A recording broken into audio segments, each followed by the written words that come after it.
October 14, 1943, Schweinfurt, Germany.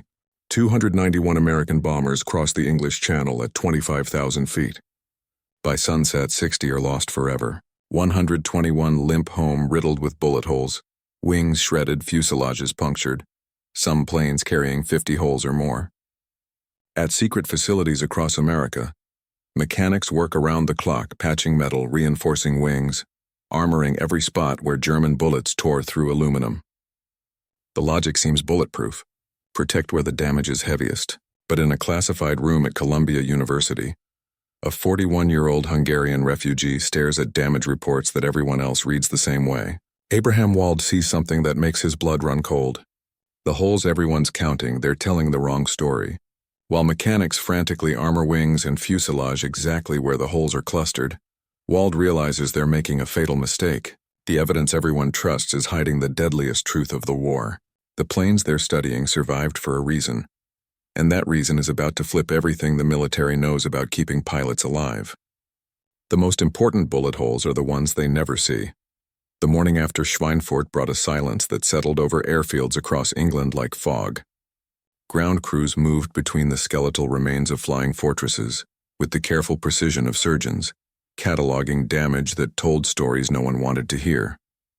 At Grafton Underwood, Technical Sergeant Jimmy Martinez counted 47 bullet holes in a single B-17 starboard wing, each puncture surrounded by twisted aluminum petals where 20mm cannon shells had torn through. The plane had made it home. Barely. 3,000 miles away in a nondescript building on Manhattan's Upper West Side, the Columbia University Statistical Research Group operated under classification so secret that most of the brilliant minds working there couldn't discuss their projects with spouses or roommates. The war had transformed academic departments into weapons laboratories, turning theorems into tactical advantages and statistical models into instruments of survival. Here, mathematics meant the difference between 25% of bomber crews completing their tours and something approaching 50%. The morning briefing room buzzed with the controlled urgency that had defined wartime. Academia since Pearl Harbor. Professor W. Allen Wallace, the group's director, spread reconnaissance photographs across a mahogany table that had once hosted faculty wine tastings. Now it displayed images of aircraft graveyards, dozens of B-17s and B-24s photographed at bases across England, their aluminum skin perforated with patterns that looked almost decorative from a distance. Up close, each hole represented a moment when death had brushed past American air crews at 300 miles per hour. Milton Friedman, barely 30 and already showing the intellectual intensity that would later win him a Nobel Prize, traced damage patterns with his finger. "The concentration is unmistakable," he said, adjusting wire-rimmed glasses that had fogged in the heated room. "Wings take the heaviest punishment, then the rear fuselage sections. The nose sections show surprisingly light damage." Around the table, Leonard Savage and Harold Hotelling nodded in agreement. These men would reshape economics and statistics in peacetime. But today they were solving a more immediate equation: how to keep American boys alive over the skies of occupied Europe. The data spoke with mathematical certainty. Returning bombers showed bullet holes clustered heavily on wing surfaces and rear fuselage sections, with some aircraft bearing damage so extensive that flight engineers marveled they had remained airborne. A B-24 from the 306th Bomb Group had returned to Thorpe, with 73 separate punctures in its port wing alone, the aluminum so shredded it resembled lace. The crew had nursed home on prayer and remaining engine power, touching down just as fuel exhaustion would have claimed them over the English Channel. Military logic aligned perfectly with visible evidence. If German fighters were concentrating fire on wings and fuselage sections, American aircraft needed armor in those exact locations. Wright Field engineers had already begun developing additional protective plating, calculating weight distributions that could reinforce vulnerable areas without compromising flight characteristics. The solution seemed not just obvious, but mathematically verified by hundreds of damage reports flowing in from 8th Air Force bases. But mathematical verification and mathematical truth occupied different universes, and Abraham Wald inhabited the latter. At 41, Wald carried himself with the careful posture of a man who had learned that intellectual precision could mean survival. Born in Cluj in what had been Austria-Hungary and was now Romania under Nazi influence, he had fled to America in 1938 as fascist policies began strangling Jewish academics across Europe. His family remained behind, their fate growing more uncertain with each Wehrmacht victory. Now classified as an enemy alien by the same government seeking his mathematical expertise, Wald worked under restrictions that prohibited him from accessing certain classified materials, while simultaneously asking him to solve problems that could determine the war's outcome. Where his colleagues saw data patterns, Wald saw data structure. Where they observed damage concentrations, he recognized sampling limitations. His mind operated like a mathematical microscope, focusing not on what evidence revealed, but on what assumptions evidence required.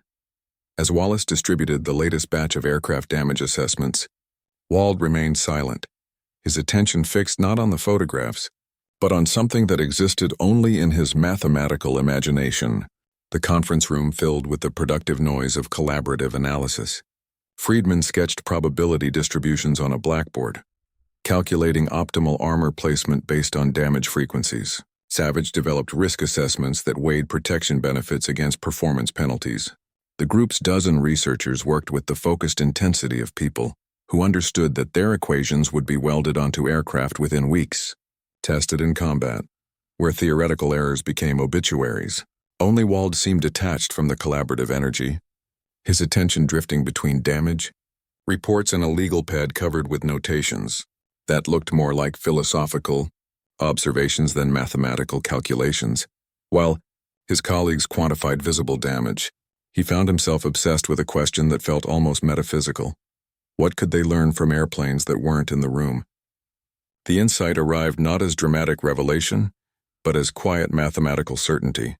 Wald looked up from his legal pad, his expression carrying the particular intensity of someone who had just recognized a fundamental error in reasoning that everyone else had missed.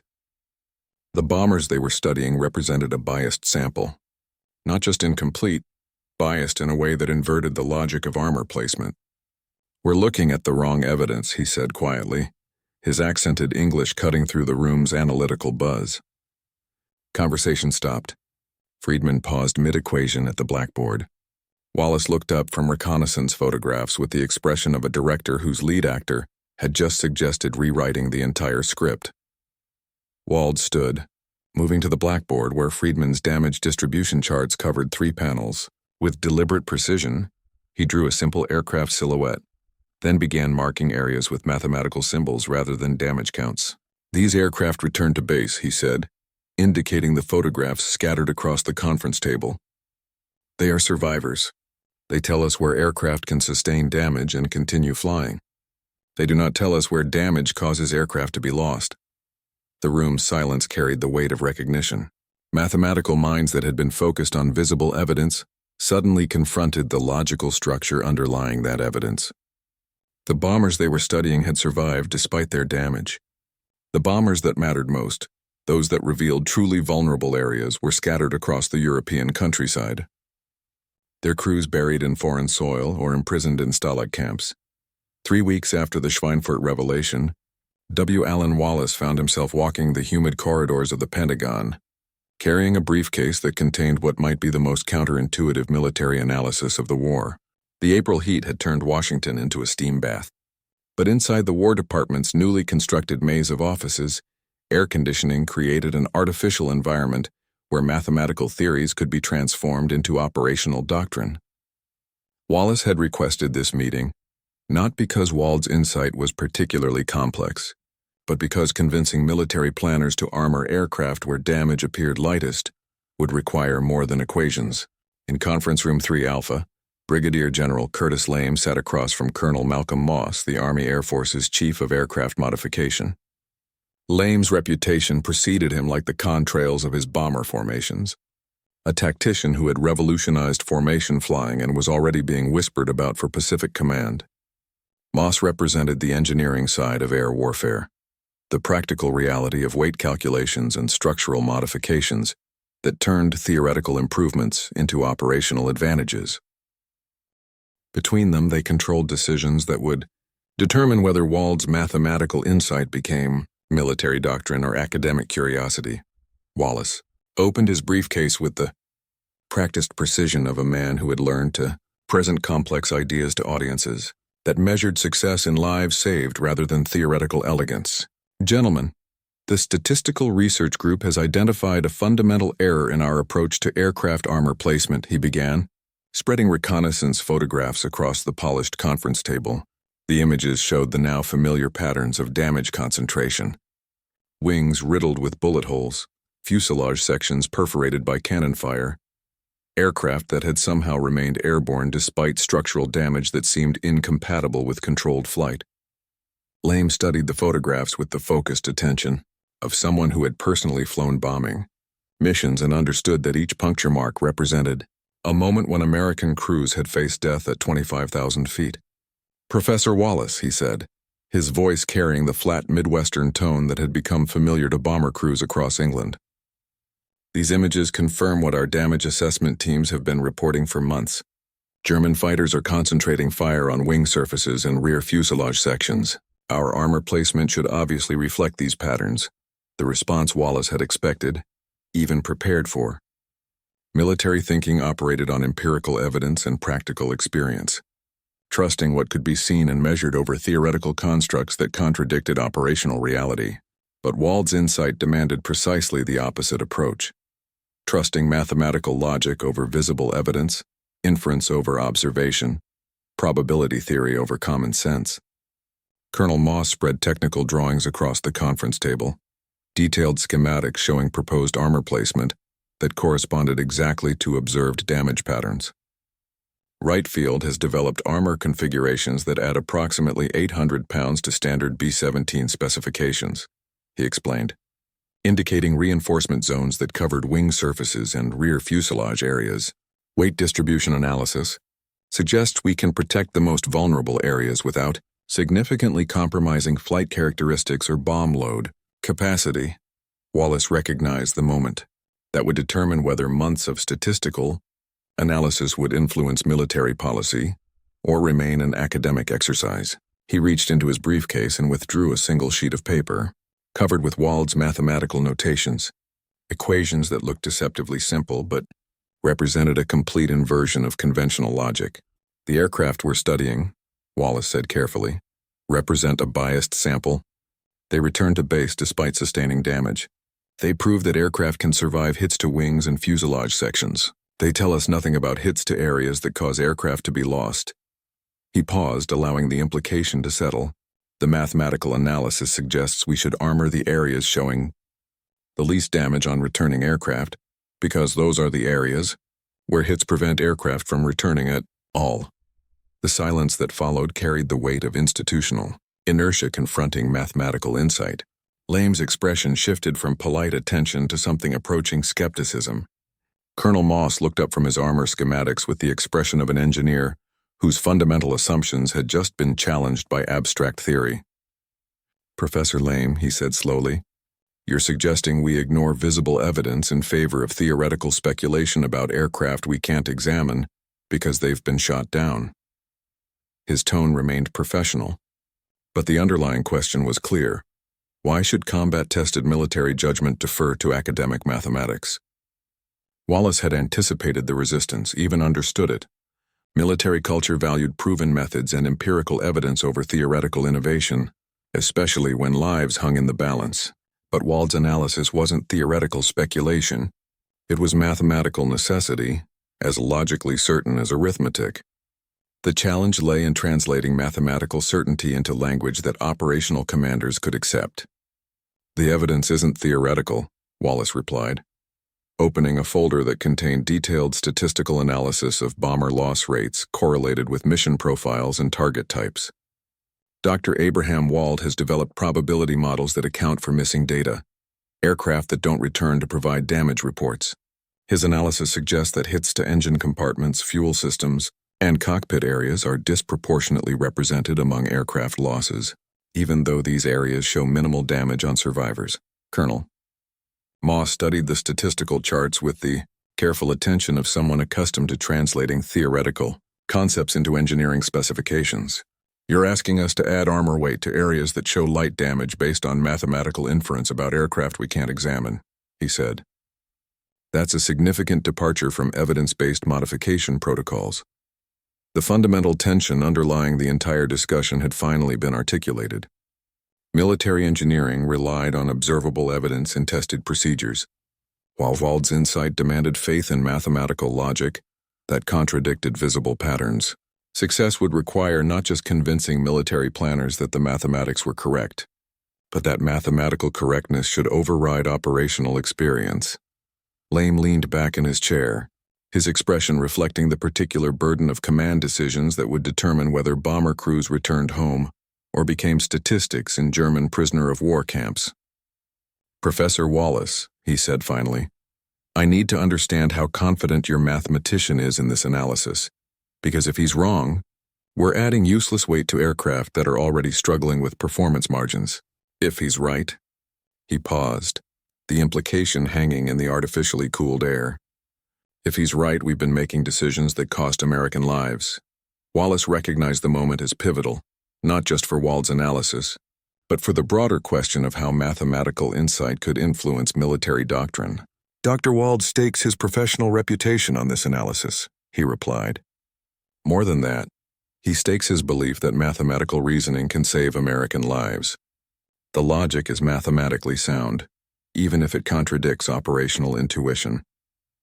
The meeting concluded without resolution, but with agreement to convene a larger review board that would include aircraft designers, combat veterans, and mathematical analysts. As Wallace gathered his materials, he understood that Wald's insight would face its greatest test, not in academic peer review, but in the practical arena, where theoretical elegance had to prove its worth, measured in lives saved and missions completed. The expanded review board convened on a gray Washington morning in late April, bringing together combat veterans who had faced Messerschmitt, cannon fire over Hamburg, and theoretical mathematicians who had never heard a Wright cyclone engine under full power in the Pentagon's conference room 7, Charlie. Two worldviews prepared for collision. Operational experience that trusted what could be seen and touched against mathematical reasoning that insisted the most important evidence was precisely what couldn't be observed. Major Robert Rosenthal occupied the chair reserved for combat experience. At 26, he had already completed 35 missions over Europe, surviving encounters that had claimed most of his original squadron. His B-17 Rosie's riveters bore scars from flak fragments and fighter attacks that had taught him the difference between theoretical vulnerability and combat reality. Rosenthal's presence represented something beyond statistics. He embodied the human cost of armoring decisions. Each modification measured not in weight penalties but in crew survival rates. Across the conference table sat Dr. Harold Hotelling, whose mathematical credentials included pioneering work in statistical inference that would reshape economics after the war. But today, his equations served military necessity. Beside him, Leonard Savage arranged probability calculations with the same methodical precision he brought to decision theory research that academic peers wouldn't fully appreciate for another decade. These men understood that mathematical truth existed independently of human intuition, even when that truth contradicted every instinct developed through practical experience. Abraham Wald entered the conference room carrying a leather portfolio that contained 8 technical memoranda, representing months of analysis. His work had evolved beyond simple contradiction of conventional wisdom into a comprehensive mathematical framework for understanding aircraft vulnerability through survivorship bias. The memoranda bore titles that sounded academic, but addressed questions with immediate operational consequences. A method of estimating plane vulnerability, based on damage of survivors and sequential analysis of statistical data. Theory and practice. General Lame opened the session by acknowledging the fundamental tension they faced. "Gentlemen, we're here to determine whether mathematical theory should override combat experience in aircraft modification decisions," he said, his tone carrying the weight of command responsibility. "Major Rosenthal has flown missions where armor placement meant the difference between completing the bomb run and becoming a casualty. Statistic. Dr. Wald has developed mathematical models that suggest our current approach may be counterproductive." Major Rosenthal spoke with the measured cadence of someone who had learned to communicate essential information efficiently under combat stress. General, I've seen B-17 wings take 50-plus hits from 20mm cannon fire and still maintain structural integrity, he said, indicating reconnaissance photographs that showed damage patterns familiar to every bomber crew. Engine hits are different. One cannon round through a right cyclone and you're flying on 3 engines with reduced power and increased vulnerability. Cockpit hits. He paused, the implication requiring no elaboration. The testimonial carried weight that transcended mathematical analysis. Rosenthal had witnessed the physics of aerial combat at ranges measured in yards, where theoretical probability distributions became immediate matters of crew survival. His aircraft had absorbed punishment that validated current armor placement strategies, returning to base despite structural damage that seemed incompatible with controlled flight. Wald listened with the focused attention he brought to mathematical proofs, recognizing that Rosenthal's experience represented crucial data rather than opposition to his analysis. Major, your observations confirm rather than contradict the mathematical model, he said, opening his portfolio to reveal pages covered with equations and probability calculations. Aircraft returning with extensive wing damage prove that wing hits are survivable. The mathematical question concerns aircraft that sustain engine or cockpit hits, aircraft that don't return to provide damage reports. The response surprised Rosenthal, who had expected theoretical dismissal of practical experience. Instead, Wald was incorporating combat observations into a broader mathematical framework that accounted for both visible evidence and missing data. The approach suggested mathematical sophistication that went beyond academic theory into operational analysis. Dr. Hotelling spread statistical charts across the conference table, displaying loss rates correlated with mission profiles, target types, and aircraft configurations. The mathematical analysis doesn't dispute that wing damage is common among survivors, he explained, indicating data points that confirmed observable damage patterns. Rather, it suggests that certain types of damage are disproportionately represented among aircraft, losses creating systematic bias in damage. Reports from returning aircraft. Colonel Moss studied the statistical presentations with the careful attention of an engineer accustomed to translating theoretical concepts into hardware specifications. Dr. Wald, you're asking us to modify aircraft based on mathematical inference about damage we can't directly observe, he said. That's a significant departure from evidence-based engineering protocols, but the objection represented more than engineering conservatism. It reflected fundamental epistemological questions about the relationship between observable evidence and mathematical truth. Military engineering relied on tested procedures and empirical validation, while Wald's approach demanded confidence in mathematical reasoning that contradicted visible patterns. Wald recognized the moment as crucial for establishing mathematical methodology as legitimate military intelligence. He moved to the blackboard, drawing aircraft silhouettes that would become familiar symbols in operational research literature.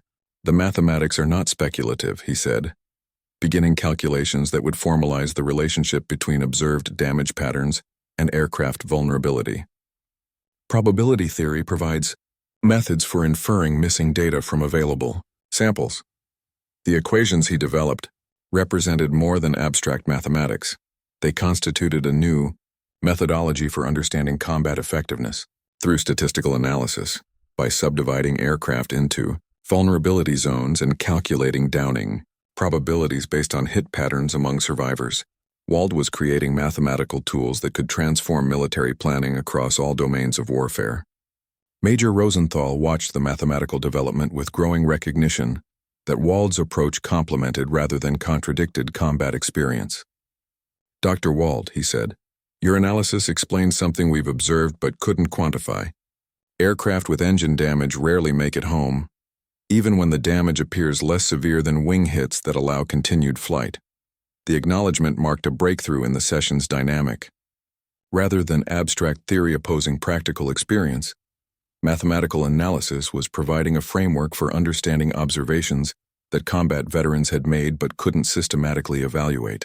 Wald's equations were giving operational meaning to patterns that existed in combat experience but had never been formally analyzed, Leonard Savage presented probability calculations that estimated vulnerability coefficients for different aircraft zones, translating Wald's theoretical framework into quantitative assessments that could guide engineering decisions. The mathematics suggested that armor placement should prioritize areas where hits caused aircraft losses rather than areas where hits occurred most frequently among survivors.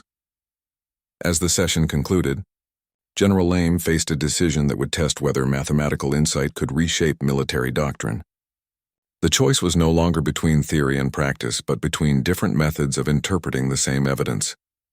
Wald had demonstrated that mathematical reasoning could provide intelligence that direct observation missed, revealing patterns hidden within the structure of available data.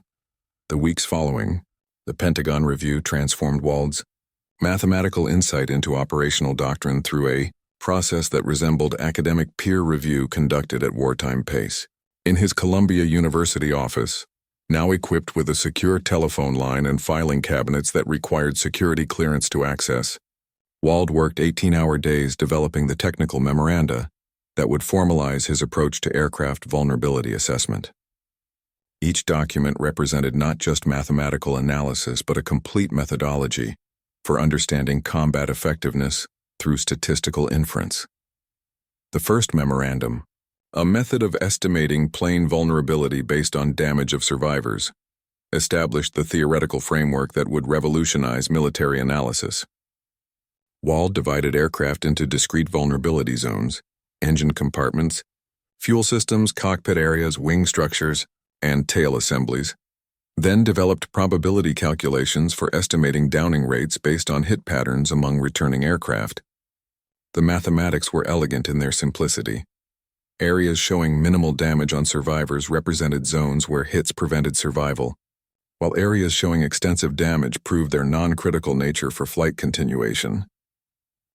Working alongside a team of young women computers who operated Marchant desktop calculators with the precision of concert pianists, Wald transformed damage reports from hundreds of bombing missions into statistical data sets that revealed patterns invisible to conventional analysis.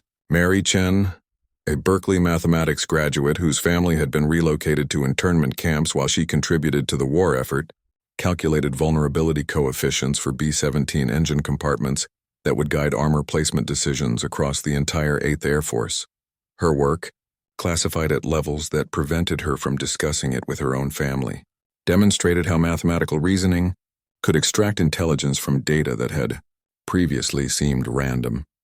The second memorandum addressed the practical challenge of translating mathematical insight into engineering specifications.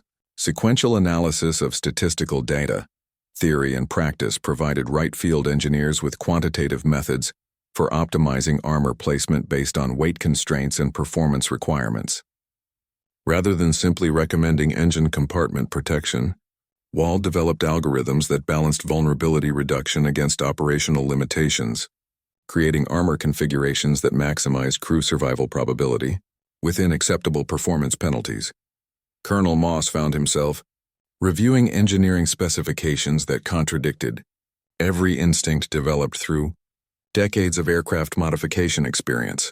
The proposed armor configurations concentrated protective plating around engine mounts, fuel system components, and cockpit areas, exactly the zones showing minimal damage on returning aircraft. Wing surfaces, which bore the most visible battle damage, would receive reduced protection under Wald's mathematical guidance. The inversion felt counterintuitive, even reckless, but the underlying calculations demonstrated logical consistency that empirical engineering couldn't challenge. At Wright Field, the Army Air Force's primary aircraft modification facility, engineers began manufacturing prototype armor configurations based on Wald's vulnerability assessments. The work required developing new installation techniques for protecting engine compartments without interfering with maintenance access or cooling airflow. Master Sergeant Tony Kowalski, whose mechanical expertise had kept B-17s operational through the harsh conditions of English airfields, found himself installing armor plates in locations that seemed to ignore obvious battle damage patterns. "It feels wrong," he confided to his crew chief. "But the math guys say they know something we don't." The first operational test came in May 1943, when the 91st Bomb Group received 12 B-17s modified according to Wald specifications. The aircraft featured reinforced engine compartments, additional cockpit protection, and fuel system shielding that added approximately 600 pounds to standard configurations. Wing surfaces, traditionally armored based on visible damage patterns, carried reduced protective plating that saved weight for critical system protection. Major James Stewart, commanding the modified aircraft during missions over occupied France, initially approached the new armor configurations with professional skepticism. His combat experience suggested that wing damage represented the primary threat to aircraft survival, making reduced wing protection seem like dangerous experimentation with crew safety. But mathematical analysis had convinced higher command that visible damage patterns provided misleading intelligence about actual vulnerability. The operational results began accumulating through mission, reports that tracked aircraft survival rates across different armor configurations. Modified B-17s equipped with Wald's vulnerability-based protection showed measurably improved survival rates during missions over heavily defended targets. The differences appeared subtle at first, perhaps 2% improvement in aircraft return rates, but aggregated across hundreds of missions. Mathematical precision translated into dozens of crews who returned home instead of becoming casualty statistics. Flight Lieutenant David Williams, whose modified B-17 absorbed direct cannon hits from Focke-Wulf 190s during a bombing run over Wilhelmshaven, provided testimony that validated Wald's mathematical reasoning through brutal empirical testing. The engine compartment armor stopped what should have been a mission-ending hit, he reported during post-flight debriefing. Previous aircraft configurations would have lost that engine completely. We maintained power and made it back to base with all crew members. The accumulating evidence convinced even skeptical combat veterans that mathematical analysis had revealed patterns hidden within operational experience. Major Rosenthal, initially resistant to theoretical approaches that contradicted visible damage patterns, began advocating for expanded implementation of Wald's armor configurations. The mathematics work, he acknowledged during a command briefing. Aircraft modified according to vulnerability analysis show improved survival rates that justify the approach. By summer 1943, Wright Field had received authorization to modify existing bomber fleets according to Wald specifications. The retrofit program required establishing new production lines for engine compartment armor, developing installation procedures for cockpit protection systems, and training maintenance crews in techniques that prioritized areas showing minimal battle damage. The scale of implementation reflected institutional acceptance that mathematical reasoning could guide military hardware decisions more effectively than conventional engineering approaches. The broader implications extended beyond aircraft modification into questions about the relationship between statistical analysis and military planning. Wald's methodology provided a template for applying mathematical reasoning to problems where direct observation provided incomplete or misleading information. The approach suggested that operational research, the systematic application of scientific methods to military problems, could reveal intelligence invisible to conventional analysis. Dr. Wallace found himself coordinating between academic, mathematicians, and military planners who were recognizing that statistical inference could transform how armed forces understood combat effectiveness. The statistical research group's work had demonstrated that mathematical models could extract actionable intelligence from incomplete data, suggesting applications across domains ranging from submarine warfare to ammunition logistics. The 8 technical memoranda that emerged from Wald's analysis represented more than aircraft armor recommendations. They established operational research as a legitimate military discipline. The mathematical techniques Wald developed for understanding survivorship bias would influence post-war approaches to medical research, business strategy, and policy analysis. What began as an attempt to improve bomber survival rates had become a fundamental contribution to scientific methodology. As 1943 progressed toward its violent conclusion, Wald's influence on aircraft modification policy provided tangible validation that mathematical reasoning could save American lives. The abstract equations he had developed in Columbia University's classified conference rooms were now welded onto bombers flying missions over the heart of Nazi Germany. protecting crews who would never know that a Hungarian refugee's mathematics stood between them and Luftwaffe cannon fire. By January 1944, the strategic bombing campaign over Europe had evolved into a war of attrition that consumed aircraft and crews at rates that threatened the entire operation's sustainability. The 8th Air Force was losing bombers faster than American factories could replace them, despite production lines that operated around the clock and drew workers from across the continental United States. In this context, Wald's mathematical approach to vulnerability analysis represented more than theoretical improvement. It had become essential to maintaining operational capacity against increasingly effective German air defenses. The implementation of vulnerability-based armor configurations proceeded through institutional channels that moved with characteristic military deliberation, while combat crews faced daily missions over targets defended by concentrations of anti-aircraft artillery that could fill entire sections of sky with lethal fragments. Engineers at modification centers worked methodically to retrofit existing aircraft fleets according to Wald specifications.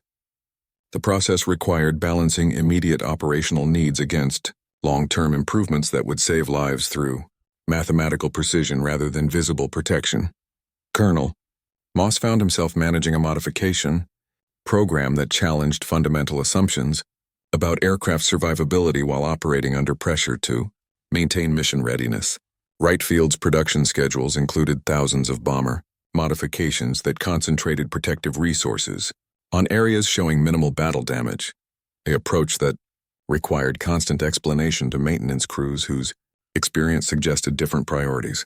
The cognitive dissonance was resolved only through accumulating evidence that mathematically guided protection improved survival rates more effectively than conventional approaches.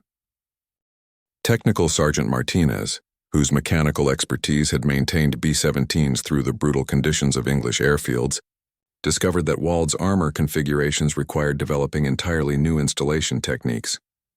Engine compartment protection demanded precision that balanced vulnerability reduction against cooling requirements and maintenance accessibility. The math professor's approach makes the work harder, he acknowledged during a training session for maintenance crews. But the aircraft come back more often with crews intact. The broader transformation extended beyond individual aircraft, modifications into systematic changes in how military planners approached problems involving incomplete information. Wald's methodology had demonstrated that statistical inference could reveal patterns hidden within operational data, suggesting applications to challenges ranging from convoy routing to ammunition allocation. The mathematical research group found itself consulting on problems that spanned every domain of modern warfare, applying techniques developed for aircraft vulnerability to questions about submarine effectiveness and logistics optimization. Major Stewart, commanding bomber formations equipped with mathematically optimized protection, observed changes in crew confidence that reflected more than hardware improvements. Air crews flying aircraft modified according to Wald specifications reported increased morale based on understanding that their protection had been designed through scientific analysis rather than conventional assumptions. The psychological impact complemented measurable improvements in survival rates, creating operational advantages that extended beyond pure vulnerability reduction. The statistical validation of Wald's approach accumulated through mission reports that documented survival rates across different aircraft, configurations, and operational conditions. By spring 1944, bombers equipped with vulnerability-based armor showed survival improvements that justified the mathematical methodology, even to initially skeptical combat commanders. The differences appeared subtle in individual missions, but became decisive when aggregated across the hundreds of aircraft that comprised strategic bombing formations. During the intensive operations preceding D-Day, when the 8th Air Force flew maximum effort missions against transportation targets across occupied France, aircraft modified according to Wald specifications demonstrated superior survival characteristics under the most demanding operational conditions. Mission planners who had initially questioned mathematical approaches to vulnerability analysis found themselves requesting additional aircraft equipped with scientifically optimized protection. The practical validation silenced theoretical objections more effectively than academic arguments. The introduction of long-range fighter escorts, particularly the P-51 Mustang, with its revolutionary combination of range and combat effectiveness, created operational conditions that multiplied the benefits of improved bomber survivability. Aircraft that could survive initial attacks long enough for escort fighters to intervene were far more likely to complete their missions and return to base. Wald's vulnerability analysis had anticipated this synergy, designing protection systems that maximized aircraft survivability during the critical moments when escort coverage was absent or engaged with enemy fighters. Dr. Wallace coordinated between mathematical analysts and operational commanders who were recognizing that scientific methodology could transform military planning beyond traditional approaches. The statistical research group's success with aircraft vulnerability had established operational research as essential to modern warfare, creating demand for mathematical analysis across every aspect of military operations. Universities across America began developing programs that would train the operational analysts who would reshape post-war approaches to complex organizational problems. The human cost of mathematical precision became visible through aircrew testimonials that documented survival in circumstances that would have been fatal under previous protection configurations. Lieutenant Colonel Robert Rosenthal, whose combat experience had initially made him skeptical of theoretical approaches, became an advocate for expanded implementation of scientifically designed protection systems. "The mathematics saved my crew," he stated during a War Department briefing. "We took engine hits that should have ended the mission, but the armor held." By late 1944, the combined effects of improved aircraft protection, long-range fighter escort, and tactical evolution had reduced bomber loss rates to levels that made strategic bombing operations sustainable. The transformation represented more than technological improvement. It demonstrated how mathematical reasoning could solve problems that conventional approaches had failed to address effectively. Wald's insight about survivorship bias had become a cornerstone of modern operational analysis. The broader implications extended into post-war applications that would reshape how organizations approached problems involving incomplete information. Medical researchers adopted techniques developed for aircraft vulnerability to understand treatment effectiveness in clinical trials where patient outcomes provided biased samples. Business analysts applied survivorship bias methodology to market research that could be distorted by focusing only on successful companies, while ignoring failures that provided crucial information about competitive dynamics. Abraham Wald continued his mathematical work with the quiet satisfaction of someone whose abstract reasoning had translated into tangible improvements in human survival. The Hungarian refugee who had been classified as an enemy, alien while contributing to American military effectiveness, had proven that mathematical truth could transcend political boundaries and cultural assumptions. His 8 technical memoranda had become foundational documents in operational research, establishing methodologies that would influence decision-making across domains far removed from aircraft armor placement. The war's progression toward Allied victory validated approaches that combined mathematical rigor with operational experience, demonstrating that scientific methodology could enhance rather than replace practical knowledge. Combat veterans and mathematical analysts had learned to collaborate effectively, creating analytical frameworks that incorporated both empirical observation and statistical inference.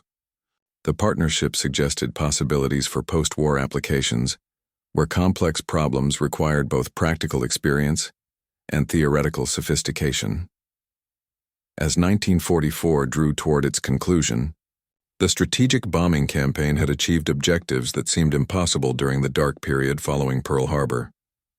American bombers were flying deep into German airspace with survival rates that made sustained operations feasible, protected by armor configurations that prioritized areas where mathematics rather than conventional wisdom suggested vulnerability existed.